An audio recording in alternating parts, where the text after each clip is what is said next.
Hey guys, today's topic is 3 shameless ways men test you online. Before we jump in, I want to be crystal clear. These ways that they test you is about men that are looking for relationships, men that are looking for life partnership. These are for the serious folks. This is not about how men test you that aren't serious. Well, there will be examples of how those guys show up, but we want the guy who's serious. And so these signs, these tests are going to differentiate between the guys that are serious versus the guys that are players and not serious and just farting around. All right? Because my channel is all about finding the guys that are serious, ready to rock and roll. Because all of you queens watching do not have time to waste in terms of just farting around. Like, that's not fun. Like, you've got plenty of time, but we want to be efficient. We don't want to be dating guys that stink and aren't having the same priorities as us. All right, so let's hop right in. And by the way, I'm Mike Goldstein of Easy Dating Coach. So happy to be here with you. Number 1 is a test. Is can he speak to you about his physical appearance? And this happens in so many different ways, but one of my favorite examples is the guy that does the copy and paste. Like, wow, you have the most beautiful smile, and that's his opener. And sometimes it works. You know how I know? Because I've seen it tested thousands, if not millions of times. And I can call my friends in analytics and have them do a search and tell me how many times people respond. And it does work. A little bit. Not as much as other stuff, obviously. But this should not work for you. A guy who's looking for life partnership, who's thought about it and is a little more strategic, is like, wait a second. Just because she's pretty does not mean we can spend a life together, right?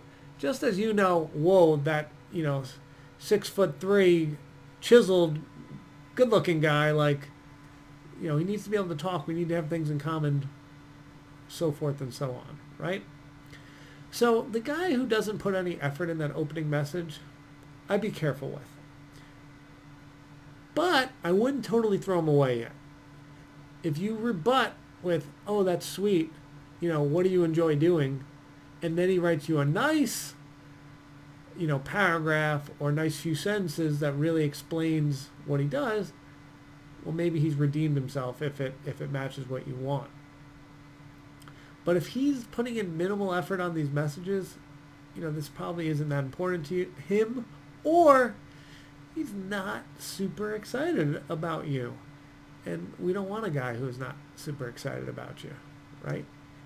All right, number 2 is, do you have common interests?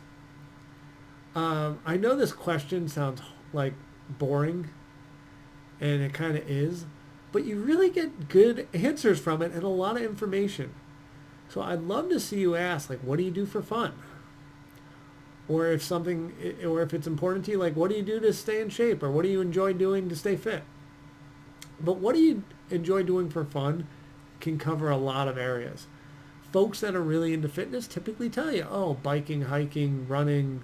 I'm in Southern California, so this is like standard. Swimming, skiing, volleyball, playing soccer, you name it. And then you can also get like, I'm into arts. I like going to museums. I like seeing movies. I like binge watching The Walking Dead on Netflix. So see if there's anything in common. The quick test for men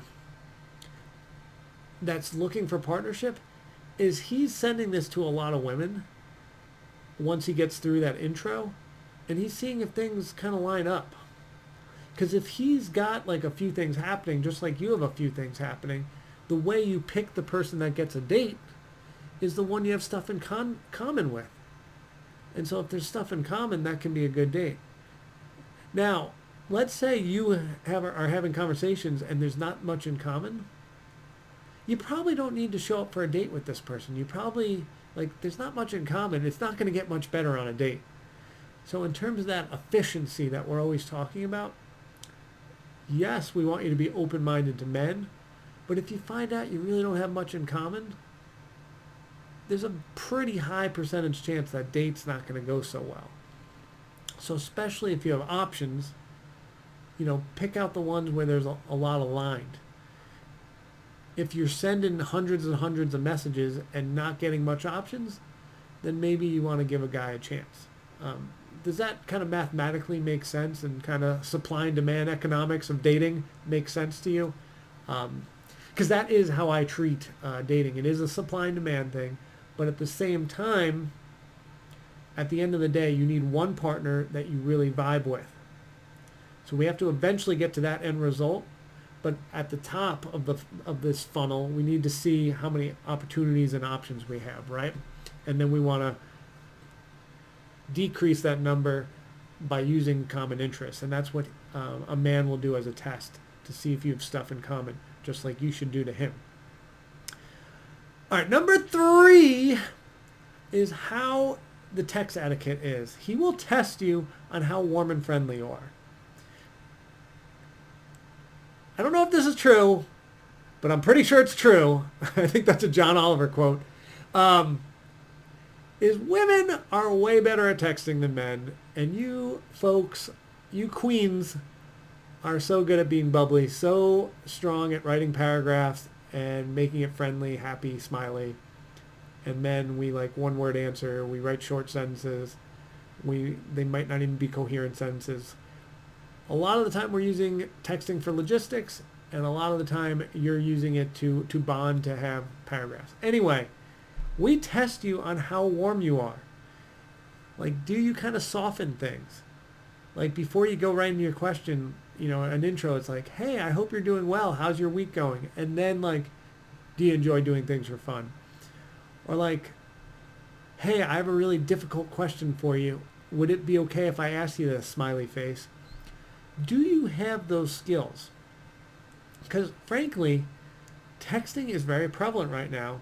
And if you're botching it, if you're not kind of softening up your conversation before you go into answering the question, you could scare a guy away, because he wants someone soft. Because that's part of the beauty of the sexes, if you will. Women are known to be soft and safer and more comforting to be around, and good at, fostering this family environment, right?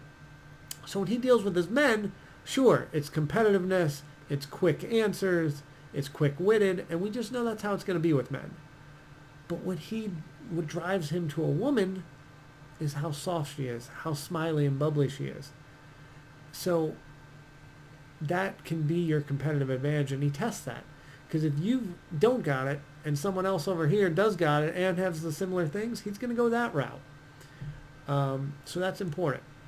Now, with all this being said, yes, he is testing you, but you should be back at him, obviously testing him. You're a queen, right? These men are the court jester trying to be your king, so they've got to pass your test.